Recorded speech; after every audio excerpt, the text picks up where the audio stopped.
여러분과 같이 신년을 맞이해서 1월달은 제가 하나님 앞에 바로 서는 신앙의 기본기에 대한 이야기를 드립니다. 지난주는 예배 말씀드렸고 이번 주에는 이제 물질관에 관한 이야기를 드리려고 합니다. 성경에 근거하여 드린 말씀을 잘 귀담아 듣고 여러분 삶 속에 비춰보셔서 복 있는 신앙이 되시길 바랍니다. 한번 따라합니다. 11조의 축복. 아멘. 세상에 축복받기를 원하지 않는 사람은 없어요. 예수를 믿거나 믿지 않는 사람이거나 모두가 복을 바라고 기대하며 원합니다. 그런데 오늘 우리 기독교 신앙만큼은 세상에서 말하는 그 복의 개념보단 한 차원 높은 것을 갖고 있다는 걸 기억하셔야 될 것 같습니다. 왜냐하면 단순히 우리가 이 땅에서 잘 되고 부자가 되고 넉넉한다고 해서 잘 사는 것이 아니라 하나님께서 주신 말씀, 하나님께서 주신 은혜, 하나님께서 주신 그 정도를 걸어감으로 누릴 수 있는 그 복이 여러분의 진짜 복이 되시길 바랍니다. 그래서 성경은 복 있는 사람을 이야기할 때 시편 1편 1절로 2절에서 이렇게 말씀해 주셨어요. 우리 같이 읽어보겠습니다. 시작. 복 있는 사람은 악인들의 꾀를 따르지 아니하며 죄인들의 길에 서지 아니하며 오만한 자들의 자리에 앉지 아니하고 오직 여호와의 율법을 즐거워하여 그의 율법을 주야로 묵상하는도다. 아멘. 예수님을 믿는 순간부터 이미 여러분은 하나님께서 복주식으로 정한 복 있는 자인 줄로 믿으시기 바랍니다. 하나님을 경외하고 말씀에 순종하면서 하나님의 사역에 충성을 다할 때 하나님께서 우리를 윤택하게 하시고 복을 더하시는 은혜가 있기를 바랍니다. 주중에도 말씀을 드렸지만 잘 산다는 개념을 물질이 많다는 개념으로 고정시키지 마십시오.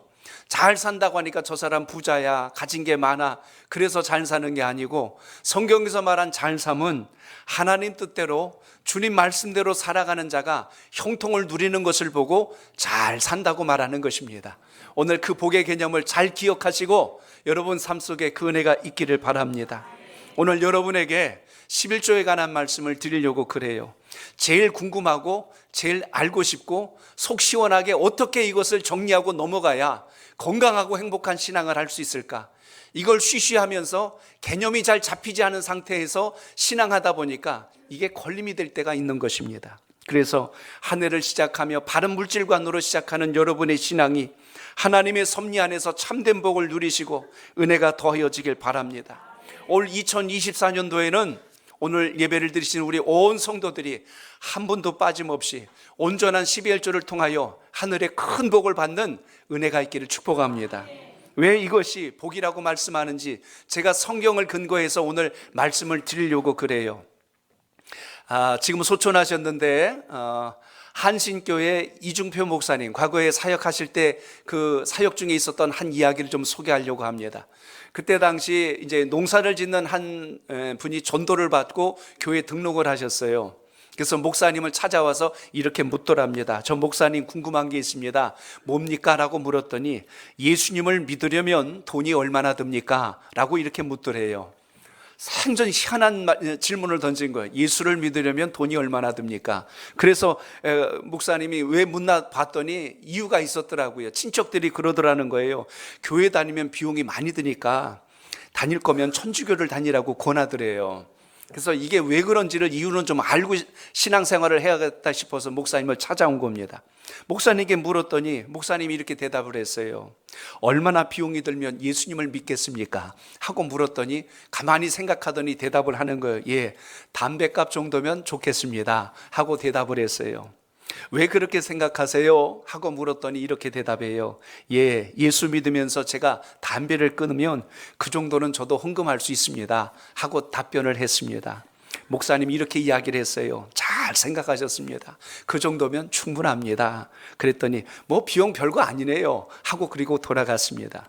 그리고 교회를 쭉 몇 주 다니다 보니까 이제 하나님 말씀도 듣고 은혜도 받게 됐어요. 그러더니 그분이 또 목사님을 찾아왔어요. 목사님, 비용이 좀 올랐습니다. 그래요. 그래서 아니 무슨 말씀이에요? 무슨 비용이 올랐다는 거예요? 했더니 제가 담배만 끊은 게 아니고 술도 끊었습니다. 그래서 이제 비용을 조금 올려서 하나님께 헌금을 할 수 있게 됐습니다. 하고 고백을 하더랍니다. 그리고 또 시간이 지났는데 이제 신앙생활을 잘하니까 세례를 줘야 되겠어 세례를 받으라고 준비를 하라고 했더니 그 부인 되신 집사님이 목사님을 찾아왔어요. 목사님 큰일 났습니다. 그래서 왜 그래요? 그러니까 세례를 안 받겠답니다. 그래서 아니 왜 세례를 안 받는다고 그러세요? 하고 물었더니 이렇게 이야기를 하더래요. 목사님, 남편이 세례를 받으면 11조를 드려야 한다고 해서 세례를 안 받겠대요. 하고 이야기를 하는 거예요. 그래서 목사님, 그래서 제가 궁금한 게 하나 더 있습니다. 그래서 뭡니까? 그러더니 11조를 만약에 드린다면 모든 수학의 11조를 드려야 되는지, 아니면 그동안 농사 짓는데 비용 다 빼고 드려야 되는지 어떤 게 맞는 것입니까? 하고 이렇게 묻더랍니다. 목사님이 명답을 주었어요. 이렇게 답변을 했다고 해요. 집사님, 비용을 제하고 바쳐도 좋고요, 수학의 11조를 온전하게 다 드려도 좋습니다. 믿음대로 하시면 좋겠습니다 라고 이렇게 권면을 해 주었다고 해요. 비용 제하고 그래서 쌀 2가마니를 하나님 앞에 11조로 드렸다고 그 가정이 그렇게 고백을 했다고 합니다. 그런데 어느 해가 되어서 추수감사절기가 됐어요. 근데 그때 이 가정이 또 하나님께 예물을 드리는데 쌀 20가마를 드리더래요. 농사 짓는 가정이니까 그걸 통해서 하나님께 영광 올렸겠지요. 그래서 목사님이 물었답니다. 집사님, 무슨 비용으로 이 10배가 높게 올려서 드렸습니까? 하고 물었더니 이렇게 대답을 하더랍니다. 그때 했던 그 간증의 이야기를 제가 그대로 읽어드릴게요. 목사님, 제가 비용을 많이 올렸습니다. 자식도 공부를 잘 시키려면 유학 비용도 들고 옷도 좋은 옷을 사 입히려면 비용도 많이 들지 않습니까? 내가 예수님을 믿어 천국 백성이 되었는데 어떻게 비용을 값싸게 지불할 수 있겠습니까? 성령님께서 감동해 주셔서 비용을 비싸게 지불하도록 그렇게 은혜를 주셨습니다 하고 고백하더랍니다. 여러분, 11조를 드리면 제일 먼저 우리 마음속에 믿음의 자세가 달라진다는 걸 기억하시길 바랍니다. 믿음의 은혜가 더해지면 그 믿음이 성장하고 성숙해지는 열매를 가져오게 된다는 것입니다. 오늘 우리가 신앙하면서 제일 다른 것도, 주일 성수도 어떤 분은 힘들어해요. 또 주 안에서 봉사하는 것도 불편해하고 여러 가지가 있는데 그 중에 제일 많이 이야기하는 것 중에 하나가 하나님께 물질을 심는 일을 가지고 걸림을 삼을 때가 있다는 겁니다. 그러다 보니 제일 중요한 이 11조의 문제로 궁금증의 질문들을 할 때가 많아요. 그 질문들을 제가 모아보니까 이런 이야기입니다. 그 중에 하나는 방금 그런 이야기예요. 11조를 할 때 세금을 떼고 해야 됩니까? 아니면 떼기 전으로 해야 됩니까? 이걸 고민을 하게 됩니다. 또 어떤 분은 이런 이야기를 해요. 우리 교회는 11조 하는 분들이 많이 있으니까 어렵고 작은 교회에 그거 드리면 어떻습니까? 라고 이런 질문도 합니다. 때로는 이건 구약의 율법인데 왜 오늘날 우리가 이걸 지켜야 됩니까? 라고 그것에 대해서 무용론을 이야기하는 사람들도 있어요. 어느 가정은 이렇게 이야기합니다. 제가 주부라서 남편이 직장 생활을 해서 벌어들이는데 그것으로 11조 해야 되는지요? 라고 묻는 사람도 있습니다. 심지어 이런 이야기도 있지요. 집안에 큰 잔치를 했습니다. 집안에 큰 장례를 치렀는데 그때 들어온 것으로 11조 해야 되나요? 라고 묻는 분도 있어요. 아마 여기에 한두 가지 정도는 궁금증을 가지신 분들도 여기 계시리라고 생각합니다. 이 질문의 모든 것의 정확한 답은 아까 말씀드린 바로 그 부분을 우리가 보셔야 됩니다. 그것은 11조라는 것은 얼마를 드려야 되는가 이것이 아니라 어떻게 드려야 되는가, 왜 드려야 하는가를 아는 이 신앙적 은혜가 오늘 여러분 속에 있기를 바랍니다. 11조의 의미와 정신을 바르게 알면 얼마를 하느냐 가지고 사실 논할 필요가 없거든요. 아까 믿음이라고 표현했지만 하나님 앞에 주신 은혜를 따라 정직하게 온전하게 드릴 수 있는 그 마음을 회복할 수 있다면 그것이 11조가 하나님께서 우리에게 약속하신 복의 통로가 된다는 것을 또한 기억하시길 바랍니다. 요즘은 유튜브에 영상들이 많이 올라와서 11조에 대한 찬반론이 많이 나타납니다. 해야 된다, 하지 말아야 된다, 이것은 잘못된 것이다, 이건 구약의 율법이다, 별의별 이야기들로 우리의 신앙을 상당히 혼란하게 하는 일들이 많이 있습니다. 제가 그래서 이 성경에 대한 것을 잘못 알고 편협적으로 해석하다 보면 이 11조 개념을 오해시킬 수 있기 때문에 성경에 근거해서 정확하게 오늘 말씀드릴 터이니 우리 성도 여러분들은 신앙관을 바르게 잘 간직하셔서 하나님 주신 은혜와 복이 여러분 삶 속에 바르게 세워지길 바랍니다. 성경을 보면 11조를 율법이라고 말씀하지 않습니다. 이미 율법이 정해지기 그 이전부터 있었던 것이 11조 제도였다는 것을 우리가 먼저 아셔야 됩니다. 그러니까 누가 이건 구약의 율법이라고 말하면 그건 잘못된 거예요. 성경 잘못 읽은 겁니다. 성경에서 율법은 언제부터 시작했냐면 하나님의 백성들이 광야를 지나서 시내산에서 율법을 받으면서부터 시작이 됐어요. 그래서 출애굽기, 레위기, 민수기, 신명기, 이게 다 하나님의 법에 대한 율법의 이야기들인데 거기에 이야기로 국한시키면 안 되는 이유는 11조는 이미 그 전부터 시작되었다는 걸 아셔야 돼요. 그건 창세기에 나와 있기 때문에 그렇습니다. 창세기에 보시면 제가 창세기에 11조 이야기 두 가지를 먼저 여러분에게 소개합니다. 율법 있기 이전 이야기예요. 아브라함에게 조카가 있었습니다. 롯이 있었는데 소돔과 고모라 땅에서 살고 있었어요. 거기서 살다 보니 그 이웃하고 있던 나라가 동맹군을 연합하여 이 지역을 공격해 옵니다. 그돌라오멜이라고 하는 자가 동맹군을 연합하여서 이쪽을 공격해 오자 이쪽 소돔과 고모라 지역을 포함한 5지역에서 연합군을 만들어서 맞서 싸웠어요. 근데 패했습니다. 지고 나니까 이쪽의 모든 사람들, 재물들을 그 그돌라오멜이 다 약탈해 가버렸어요. 그때 소돔 땅에 살고 있었던 이 롯의 가정들도 다 포로로 끌려가 버렸어요. 그 소식을 아브라함이 듣게 된 겁니다. 아브라함이 그 소식을 들으니 내 혈육이, 내 가족이 끌려갔다는데 가만히 있겠어요? 당장 가서 찾아와야 되겠다. 근데 아브라함은 싸움하는 사람은 아니잖아요. 자기 집에서 그래도 좀 잘 싸울 수 있는 사람 318명을 데리고 그 그돌라오멜이 있는 진영을 쳐들어갔어요. 그리고 큰 싸움을 치르고 나서 결국 조카 롯과 그 가족들 그리고 잃어버린 재산들을 다 찾아갖고 온 겁니다. 여러분 제가 이렇게 얘기하니까 놀라지 않는데 그쪽은 동맹군이 굉장히 많은 숫자가 있는데 싸워서 이긴 거예요. 그럼 놀라는 척이라도 좀 하셔야 돼.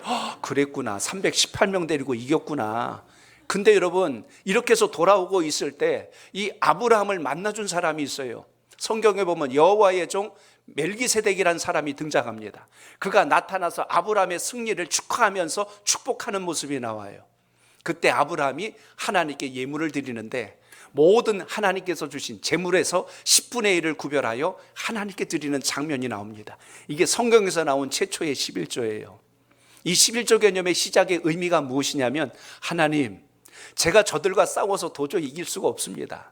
그런데 이 싸움에 이기게 하시고 잃어버렸던 내 가족, 잃어버렸던 내 재물을 다 찾아오게 하신 것은 하나님의 은혜입니다.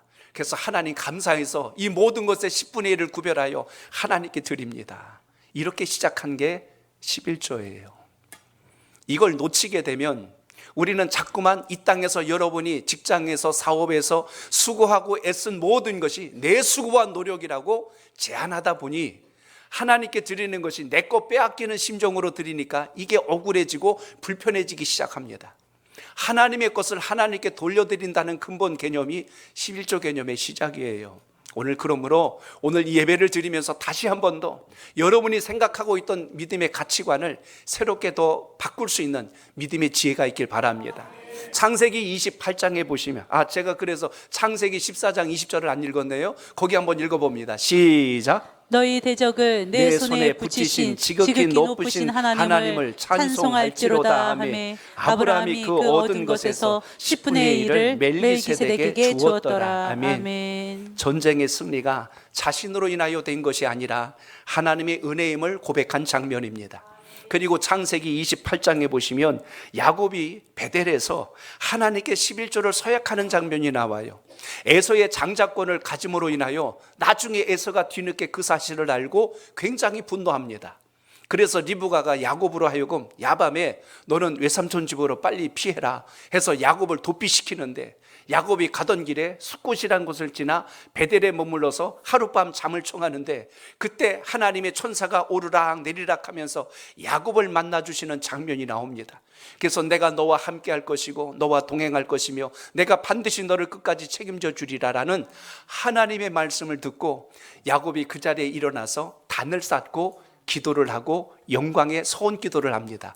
그 서원 기도를 같이 읽어볼까요? 창세기 28장 22절 시작. 내가 기둥으로 세운 이 돌이 하나님의 집이 될 것이요 하나님께서 내게 주신 모든 것에서 10분의 1을 내가 반드시 하나님께 드리겠나이다 하였더라. 아멘. 이 두 사건의 공통점이 있습니다. 자신의 삶과 모든 재물이 내 능력과 노력의 결과가 아니라 하나님의 것입니다라는 고백입니다. 그러니까 11조는 율법이 아니에요. 이미 그 전부터 있었던 하나님의 질서요 섭리였다는 것을 우리가 분명하게 기억할 수 있길 바랍니다. 제가 다른 거 섞지 않고 성경을 성경대로 해석해서 여러분에게 전해드리니까 오늘 이걸 잘 기억하시고 흔들리지 않길 바랍니다. 그러므로 오늘 이 11조는요, 하나님께서 내 삶과 내 모든 소유의 주인 되는 걸 고백하는 분명한 것이 11조의 정신이라면, 우리가 하나님께 드리고 섬기는 일에 있어서 얼마를 더 해야 되냐, 덜 해야 되느냐, 사실 이건 저울질할 문제가 아니라는 이야기입니다. 그렇기 때문에 아브라함의 드림을 통해서 이제 율법에서는 이 단계를 한 단계 더 자세하게 설명해 주었기에 그걸 통하여 이걸 우리가 어떻게 받아들여야 하는지를 알아야 된다는 것입니다. 그러므로 11조는 하나님께서 필요하셔서 받는 것이 아니라 하나님께서 우리에게 주신 것을 통하여 우리가 이것을 어떻게 선용하고 하나님께 영광을 돌려야 할 것인가, 여기에 대한 포인트를 잘 붙드시길 바랍니다. 그럼 왜 11조를 드려야 할까요? 이유를 알고 드려야 우리가 하나님께 드림이 기쁨이 되고 감사가 됩니다. 첫째는 이것이 성경에 보니까요, 당시에 제사장들, 레위인들, 그들의 생활을 위해서 주셨다고 성경은 기록하고 있습니다. 여러분이 아시는 바와 같이 이스라엘의 12지파가 있는데 그 중에 한 지파인 레위 지파에겐 땅을 주지 않고 분깃을 따로 주지 않았어요. 기업을 주지 않았다는 겁니다. 오로지 성전에서 모든 일을 감당하고 수행하면서 나머지 11지파가 하나님 앞에 올려드린 10의 1조를 통해서 그거로 인하여서 이들이 생활을 하고 그거로 인하여서 성전의 모든 일들을 감당하도록 그렇게 하여서 구별된 것이 10의 1조 개념에서 출발합니다. 민수기 18장 20절로 21절 우리 두 절을 같이 한번 읽어봅니다. 시작. 여호와께서 또 아론에게 이르시되 너는 이스라엘 자손의 땅에 기업도 없겠고 그들 중에 아무 분깃도 없을 것이나 내가 이스라엘 자손 중에 내 분깃이요 내 기업이니라. 내가 이스라엘의 11조를 레위 자손에게 기업으로 다 주어서 그들이 하는 일 곧 회막에서 하는 일을 감나니. 아멘. 오늘로 말하면 교회가 11조로 성직을 위하여 교회를 돌보고 섬기는 목회자들을 위해서 또 하나님의 일을 위하여 쓰여지는 곳에 이것이 아름답게 선용되도록 드려졌다는 것을 오늘 기억하시길 바랍니다. 그럼 여기 보니까요, 레위인들이 어떻게 해요? 그들이 하는 일, 곧 회막에서 하는 일을 갚는다는 뜻은 오늘로 말하면, 당시로 말하면 성전을 유지하고 성전을 보수하고 하는 일처럼 오늘로 말하면요, 교회를 유지하고 교회를 관리하고 교회를 돌아보는 모든 것에 쓰여지는 비용들이 하나님 앞에 드려진 여러분들의 예물을 통해서 쓰여진다는 것을 잊지 않길 바랍니다. 그렇기 때문에 이것은 결코 헛된 것이 아니고 하나님께서 모든 질서가 돌아가도록 만들어주신 하나님의 복의 원리라는 것입니다. 여러분의 생업이 잘 되고 윤택하여짐으로 몸된 주의 전에 하나님의 일을 더 많이 할 수 있도록 선교와 전도와 구제와 봉사의 지경이 넓어질 수 있다면 이게 얼마나 아름다운 일입니까? 그래서 이와 같은 역사로 하나님이 주신 것이 11조 제도예요. 또 하나, 이게 단순히 여기서 끝나지 않았어요. 신명기 14장 22절로 23절에 보면 화목제를 통하여 소출을 함께 나누고 즐거워하라고 했는데 그 대목을 여러분 한번 같이 보겠습니다. 같이 읽습니다. 시작. 너는 마땅히 매년 토지 소산의 11조를 드릴 것이며 내 하나님 여호와 곧 여호와께서 그의 이름을 두시려고 택하신 곳에서 내 곡식과 포도주와 기름의 11조를 먹으며 내 소와 양의 처음 난 것을 먹고 내 하나님 여호와 경외하기를 항상 배울 것이니라. 아멘. 여기서 주목해야 될 중요한 부분이 하나 있어요. 모든 하나님의 백성들이 한 곳에 모여서 하나님께 영광을 올리고, 지금을 하면 제사, 예배지요. 구약에선 제사를 드릴 때 거기 보니까 마지막 소절에 나온 말씀이 내 하나님 여호와 경외하기를 항상 배울 것이라 라고 했습니다. 그러니까 하나님의 이름을 두신 정한 곳에서 하나님의 나라와 영광을 위하여 경외하는 마음으로, 두렵고 떨리는 마음으로 함께 예물을 올려드리는 것, 이것이 11조의 정신 속에 있다는 것을 기억하시길 바랍니다. 그러므로 내 소유를 잘라서 손해보는 시간이 아니라 하나님께서 나를 이렇게 이끌어 주신 것에 대한 감사의 신앙적 고백이 물질로 하나님께 심어진다는 걸 기억하시길 바랍니다. 구약에도 이런 상황들이 있어요. 그 다음 절부터 제가 또 같이 여러분 읽겠습니다. 24절로 27절에 보면 이런 상황도 있다는 걸 보셔야 돼요. 같이 읽습니다. 시작. 그러나 내 하나님 여호와께서 자기의 이름을 두시려고 택하신 곳이 내게서 너무 멀고 행로가 어려워서 내 하나님 여호와께서 그 풍성히 주신 것을 가지고 갈 수 없거든. 그것을 돈으로 바꾸어 그 돈을 싸가지고 내 하나님 여호와께서 택하신 곳으로 가서 내 마음에 원하는 모든 것을 그 돈으로 사되 소나 양이나 포도주나 독주 등 내 마음에 원하는 모든 것을 구하고 거기 내 하나님 여호와 앞에서 너와 내 권속이 함께 먹고 즐거워할 것이며 내 성읍에 거주하는 레위인은 너희 중에 분깃이나 기업이 없는 자이니 또한 저버리지 말지니라. 아멘. 하나님을 인정하고 함께 가족된 모든 사람들이 한 곳에서 우리가 이렇게 주님의 은혜로 건강하게 왔으니 감사합니다라는 마음을 가지고 그 올려진 것을 가지고 나누도록 섭리하신 것을 봅니다. 그래서 구약에는 소나 양이나 염소, 짐승을 가지고 가는데 그 정한 곳으로 갈 때까지의 거리가 너무 멀어서 불편할 때는 돈으로 바꾸어서 그걸 가지고 가서 가까운 곳에서 다시 소나 양이나 염소로 사고 그걸로 하나님께 영광을 돌리도록, 그리고 그 재물을 가지고 어떻게 해요? 화목제로 나누는 거예요. 서로 함께 그것을 기쁨으로 나눌 수 있도록 이렇게 축제의 자리를 만들었다라는 것을 기억하시길 바랍니다. 거기에 보시면 한 가지 더 언급한 게 있어요. 그게 무엇이냐면 분깃이나 기업이 없는 제사장 그리고 레위인들을 위하여서 함께 나누라고 그랬습니다. 그러니까 이 나눔의 원칙이 11조의 개념 속에 있다는 거예요. 나만 하며 사는 게 아니라 하나님이 주신 것으로 감사하고 나눌 줄 아는 은혜, 이것이 여러분의 삶 속에도 있기를 바랍니다. 사람이 기쁠 때요, 뭐 결혼식을 하던 잔치가 있으면 초대를 하죠. 먹을 것을 풍성히 함께 나눕니다. 또 사람이 큰 장례를 만나서 슬픔에 빠졌을 때는 함께 모여서 위로하잖아요. 그 위로의 자리에 먹을 것이 있어요. 함께 나누면서 마음을 나누는 겁니다. 마음을 나누고 생각을 나누고 함께 힘을 얻는 소중한 자리가 되듯이 이러한 모든 절기의 지킴 속에 이 귀한 예물이 쓰여진다는 것을 기억하시길 바랍니다. 그래서 신명기 14장 28절로 29절에도 보면 또 하나의 이 예물이 쓰여지는 곳을 소개했어요. 같이 읽어보겠습니다. 시작. 3년 그때 그해 소산의 10분의 1을 다 내어 내 성읍에 저축하여 너희 중에 분깃이나 기업이 없는 레위인과 내 성중에 거류하는 객과 및 고아와 과부들이 와서 먹고 배부르게 하라. 그리하며 내 하나님 여호와께서 내 손으로 하는 범사에 내게 복을 주시리라. 아멘. 당시에 사회적으로 경제적으로 약한 자들을 돌보는 일에 11조가 쓰여졌다는 것을 성경은 기록합니다. 당시로 말하면 객이라고 소개되어 있는데 나그네들입니다. 거처할 곳이 없는 사람들, 그리고 고아들, 그리고 과부들, 당시에는 생계를 유지할 수 없는 어려운 상황에 빠진 사람들을 이렇게 공동체가 도울 수 있도록 섭리했다는 것입니다. 그러므로 오늘 제가 말씀드린 이 민수기의 말씀, 신명기의 말씀을 정리하면 11조 법이 왜 우리에게 필요한가에 대한 정확한 이유가 나와요. 첫째 이유가 뭐였습니까? 하나님 경외하는 것을 가르치기 위해서다. 오늘 말씀이 우리에게 보여주었습니다. 모든 소유가 하나님의 것입니다. 이것을 고백하는 게 11조의 가장 기본 정신입니다. 시편 24편 1절에 보니까 땅과 거기 충만한 것과 세계와 그 중에 거하는 자가 다 여호와의 것이리로다. 하나님께 속했다는 이야기예요. 그러니까 11조 하면 여러분 물질만 생각하지 말고 여러분에게 주신 시간, 여러분에게 주신 건강, 여러분이 주신 재능, 이 모든 것이 주님의 나라를 위해서 아름답게 쓰여질 수 있는 은혜가 있기를 바랍니다.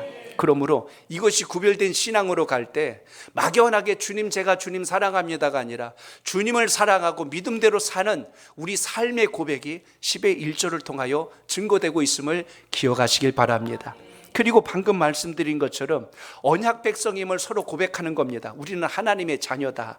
그래서 함께 나누고 교제하는 거예요. 레위기서를 보면 5대 제사가 나옵니다. 나중에 또 레위기서를 나눌 시간 있으면 나누겠지만 거기 보면 5가지 제사가 나와요. 번제가 나오고 소제가 있습니다. 곡식으로 제사 지내는 것, 화목제가 있어요. 다른 사람과 하나님과 불화했을 때 화목하기 위하여 드리는 제사, 또 속죄제가 있어요. 하나님 앞에 내가 죄를 지었을 때 속건제가 있어요. 다른 사람에게 내가 피해를 입혔을 때 이런 기본 5대 제사를 드리면서 거기에 나온 음식, 번제를 제외한 나머지는 함께 나누도록 되어 있습니다.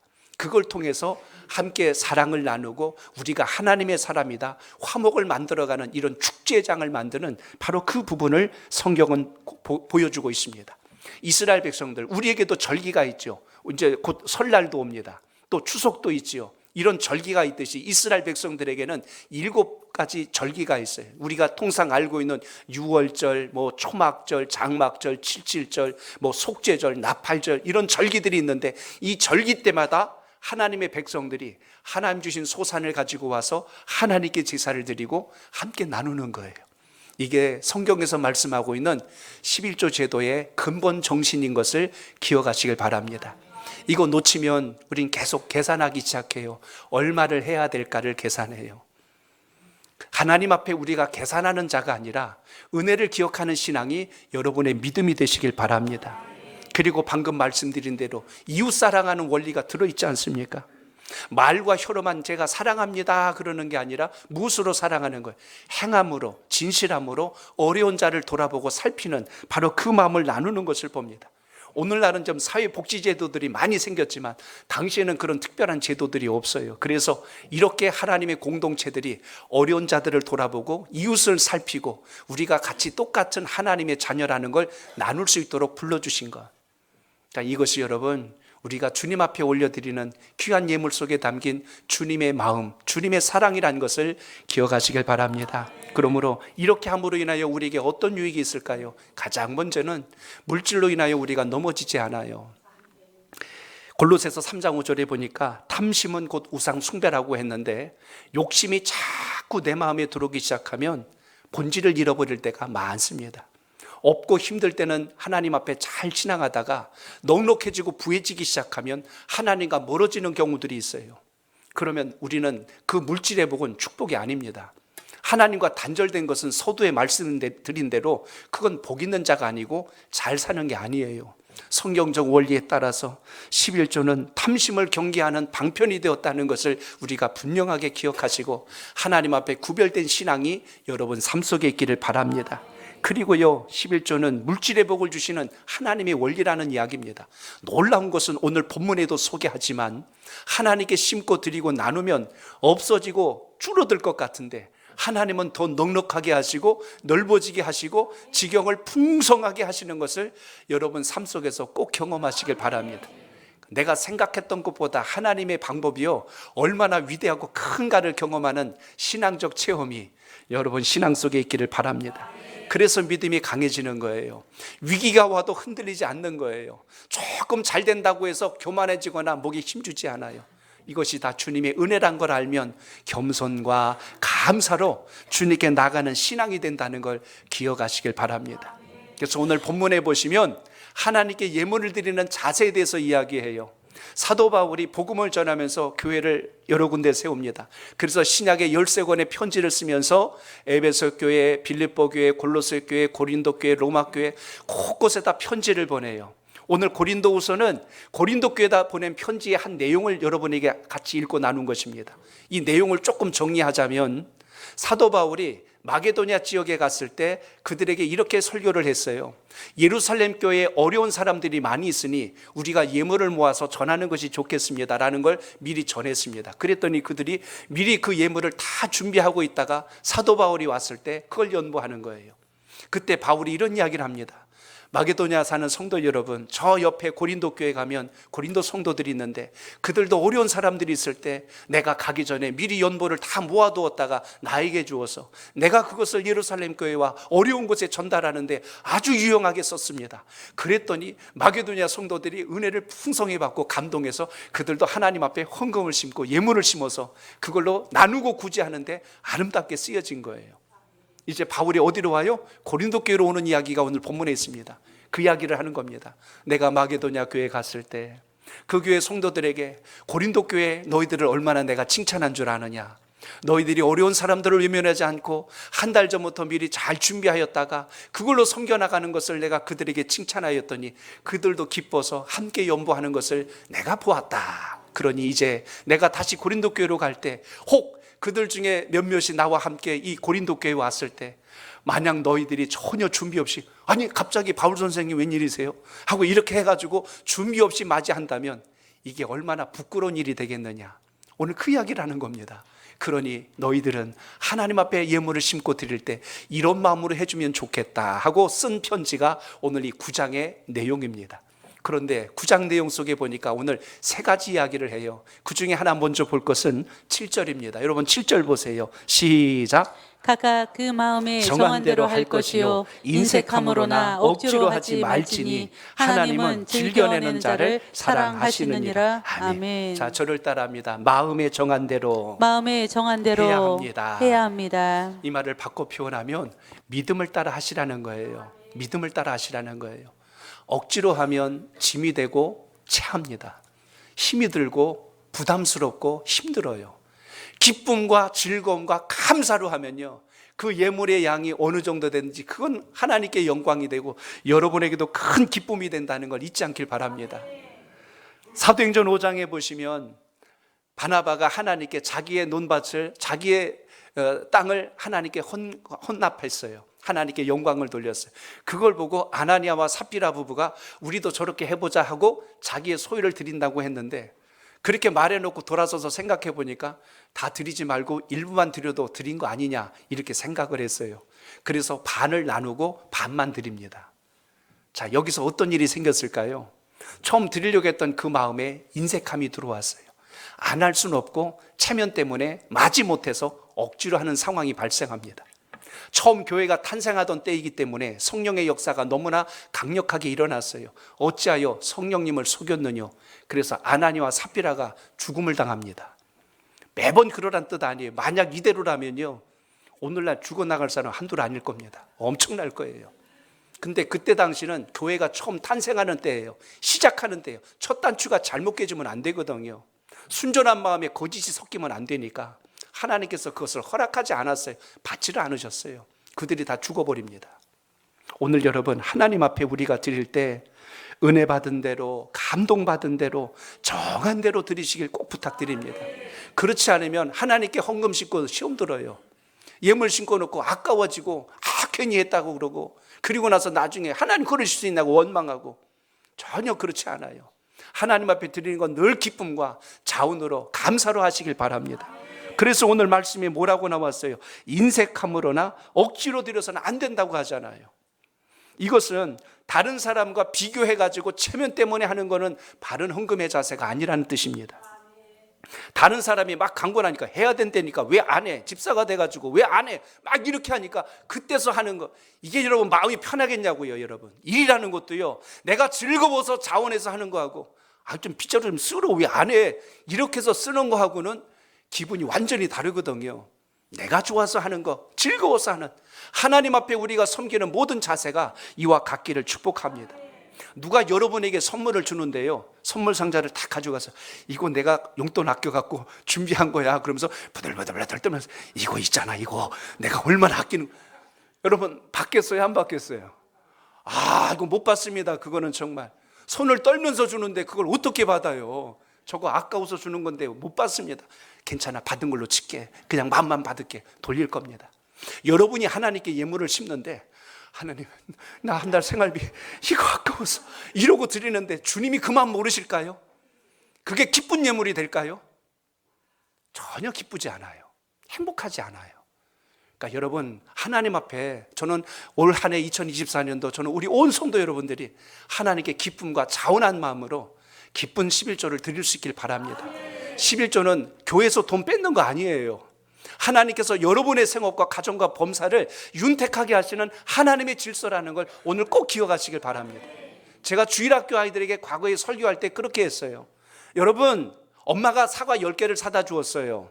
근데 엄마가 그중에 사과 1개만 다오 그러는데 어떤 애는 엄마 하나 아니고 2개도 엄마 거야 하고 주는 아이가 있는데, 어떤 애 싫어 내 거야 하면서 전부 끌어안는 아이도 있어요.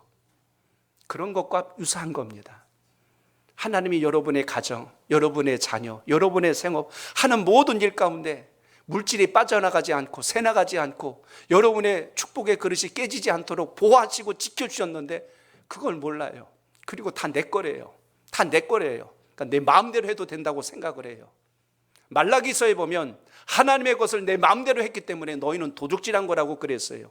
그렇기 때문에 오늘 성경의 원리를 잘 알면 이것이 얼마를 하느냐가 아니라 하나님이 내 집에 주신 것, 내게 주신 모든 소속의 10분의 1을 구별하는 것은 하나님께서 전부를 주셨는데 그 중에 열의 하나를 구별함으로 전부를 하나님께서 받아주신 것과 동일하구나 라는 의미에서 감사의 신앙이 살아있기를 바랍니다. 그러므로 여러분 11조를 비롯하여 하나님께 드리는 것은 언제나 자원된 마음과 기쁜 마음과 성숙한 신앙으로 할 수 있기를 바랍니다. 체면 때문에 하지 마세요. 눈치 때문에 하지 마세요. 주님도 아셔요. 그런 예물은 기쁜 예물이 될 수도 없고 안 됩니다. 오늘 다시 한 번 더 이 말씀을 기억하고 여러분 삶 속에 그 은혜가 있기를 바랍니다. 그러므로 이게 왜 기쁜 열매가 되냐면 세 가지 이유 때문에 그래요. 모든 소유를 하나님께서 받으실 뿐만 아니라 돈으로 바꿀 수 없는 여러분이 하나님의 귀한 생명을 얻었다는 걸 꼭 기억하시길 바랍니다. 그리고요, 장차 우리 내세에 풍성한 것으로 복을 주실 하나님이 여러분과 함께 하신다는 걸 말씀 속에서 기억하십시오. 오늘 본문의 8절, 10절에 보면 거기 두 가지 아주 중요한 이야기가 나와요. 8절만 보겠습니다. 8절 시작. 하나님이 능히 모든 은혜를 너희에게 넘치게 하시나니 이는 너희로 모든 일에 항상 모든 것이 넉넉하여 그 모든 착한 일을 넘치게 하게 하려 하심이라. 아멘. 풍성한 은혜 주심을 꼭 믿으시길 바랍니다. 8절에 보면 하나님께서 은혜를 넘치게 하시고 하나님께서 모든 일에 넉넉하게 하시고 아주 간당간당하게 하는 게 아니라 넉넉하게 하시고 우리 하나님 인색한 분이 아니시거든요. 넉넉하게 하시고 또 하나 하나님께서 모든 착한 일을 넘치게 하시겠다고 말씀해요. 주어진 틀 안에서 바둥바둥하고 사는 거하고 하나님께서 부으신 은혜로 인하여 쓰고 나누고 베풀어 주어도 마르지 않는 샘물과 같은 이 역사가 여러분의 신앙과 믿음 속에 살아있기를 바랍니다. 11조 규례를 만약에 성경의 율법대로 규정을 지었고 당시에 바리새인들 서기관들처럼 따지기 시작하고 계산하기 시작했다면 이게 얼마나 주님 보실 때 안타까운가를 생각하세요. 오래전에 어느 글을 보니까 지금까지도 11조 못하는 사람이 있대요. 누군가 봤더니 조농사하는 사람이래. 왜 그런가 봤더니 조농사 져갖고 그걸 땅에다 풀어놓고 개수를 세는 거야. 몇 개를 10분의 1로 쪼개야 되는지 아직도 못 세가지고 11조를 못해. 이렇게 하면은 여러분 어떻게 그게 은혜가 되겠어요? 그러니까 하나님 앞에는 얼마를 해야 되나고 막 계산. 하나님은 계산할 줄 모르실까요? 주님, 제게 베푸신 은혜가 너무 감사합니다. 할 수만 있다면 10의 2조도, 할 수만 있다면 10의 3조도 얼마나 귀해요. 이렇게 넉넉히 할 수 있는 여러분의 생업과 사업장, 일터가 되시길 바랍니다. 주보에 보시면 우리 교우 사업장이 한 40여 군데를 지금 기록해 놨어요. 저는 1월달 지금 사업장을 놓고 기도하는데 이뿐만 아니라 앞으로 여러분이 하시는 모든 일들이 하나님께서 주신 복의 원리를 따라 형통할 수 있기를 바랍니다. 종교개혁자 마틴 루터 또 칼빈이 남겼던 말 중에 한마디를 좀 제가 소개하려고 해요. 종교개혁자 마틴 루터는 당시 시대를 보면서 이렇게 이야기합니다. 지금 사람들은 하나님을 위하여 드릴 것은 아무것도 가지고 있지 않지만 명주와 비단을 살 돈은 가지고 있다, 이렇게 얘기했습니다. 하나님께 드릴 예물은 없어요. 근데 자기를 위하여 비단과 명주를 살 돈은 여전히 남아있다는 이야기입니다. 칼빈은 이렇게 이야기해요. 아무 예물을 바치지 못할 정도로 가난하거나 비천한 사람은 없다 그랬어요. 단지 우리 마음이 인색하고 우리 마음이 너무 주님의 마음을 모르기 때문에 그와 같다는 이야기입니다. 11조의 정신은 얼마를 하느냐가 아니라 어떤 마음으로 하느냐가 정말 중요합니다. 주님께 늘 기쁨과 감사와 자원의 마음이 여러분 속에 살아있기를 바랍니다. 체면 때문에 못하고 액수가 적어서 못하고 이렇게 계산하기 시작하면 주님 보실 때 얼마나 안타까우실까를 생각하세요. 주님은 액수를 말한 게 아니에요. 여러분 집에 들어오는 모든 소득, 그것의 10분의 1이 하나님께서 주셨습니다라는 신앙적 고백을 받으시고, 그걸 통하여 교회 공동체가 서로 연합하고 화합을 이루고 어려운 자를 돕고 이웃을 섬기며 주의 나라를 세우며 선교하고 구제하도록 이렇게 섭리하셨다는 것을 기억하시길 바랍니다. 그러므로 11조는요, 하나님과 거래하는 게 아니에요. 11조는 투자가 아니라 하나님 주신 복의 원리라는 것을 오늘 꼭 기억하시길 바랍니다. 나를 꾸미고 모양내는 일엔 돈을 쓸 줄 알지만, 아끼지도 않지만, 그러나 하나님을 위해서는 아무것도 할 수 없는 그런 아까워하는 삶이라면 얼마나 주님 보실 때 안타까울까요? 내가 놀기 위해서 쓰는 것, 나를 위해서 쓰는 건 풍족히 쓰고도 남는 것 같은데, 하나님의 일을 위해서 쓰는 것에 대해서는 계산하기 시작하고 눈치 보기 시작하고 움츠리고 있다면 주님 보실 때 어떨까요? 마음입니다. 중심이란 이야기예요. 사람이 사랑하면 주머니에 있는 거 다 털어주고 싶은 게 사랑하는 사람들의 관계입니다. 그렇지 않으면 계산해요. 결혼 시즌이 돼서 청첩장이 날라오고 소식이 오면 이 사람은 얼마짜리, 이 사람은 얼마짜리 머릿속에서 막 계산이 되기 시작해요. 근데 사랑하는 사람이고 내 가장 가까운 사람이면 무얼 줘도 아깝지 않아요. 다 퍼줘도 기쁜 거예요. 하나님은 우리에게 전부를 쏟아내라고 하지 않잖아요. 우리의 삶 속에 이미 다 부어해 주신 것, 그걸 통하여 선한 주의 역사를 이루는 여러분의 신앙이 되시길 바랍니다. 그래서 오늘 말씀이 그겁니다. 하나님은 능히 너희의 모든 것을 풍족하게 하시고, 신기한 것은 주님의 나라를 위해서 헌신하고 봉사하고 충성하며 사는데 하나님은 내 생업을, 내 가정을, 내 자녀를, 내 일터에 재물이 빠져나가지 않도록 모든 것에 수확이 넉넉하여지도록 역사하는 경험을 하게 된다는 겁니다.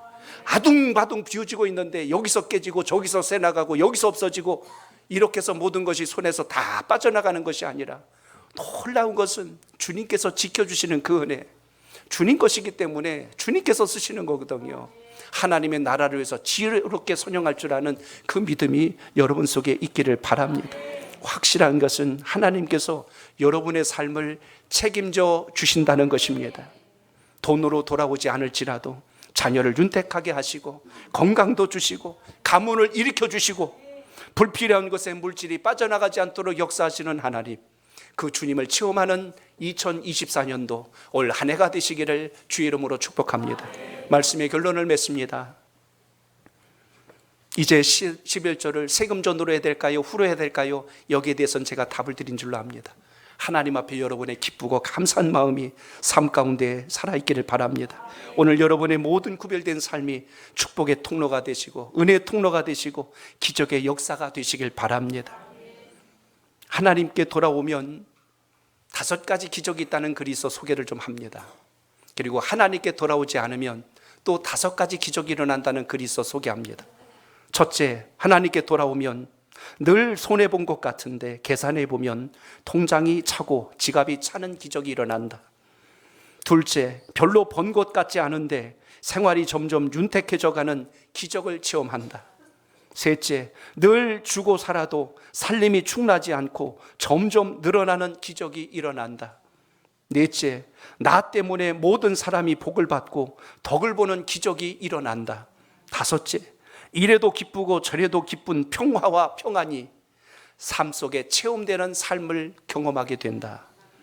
그런데 반대 경우도 있다는 거예요. 하나님을 떠나면 몇 가지 기적이 나오는데 그 중에 첫째, 될 것 같은데 안 되는 기적이 일어나고, 많이 벌어들일 것 같은데 계산해 보면 항상 남는 것이 없는 기적이 일어나고, 세 번째, 헛돈 써야 할 일이 점점 불어나는 기적이 일어나고, 넷째, 벌어도 불안하고 잘 먹어도 불안하고 잘 살아도 불안한 기적이 일어나고, 다섯 번째, 움켜쥐고 구두쇠 노릇하고 살아도 생활이 넉넉해지지 않는 기적이 일어난다.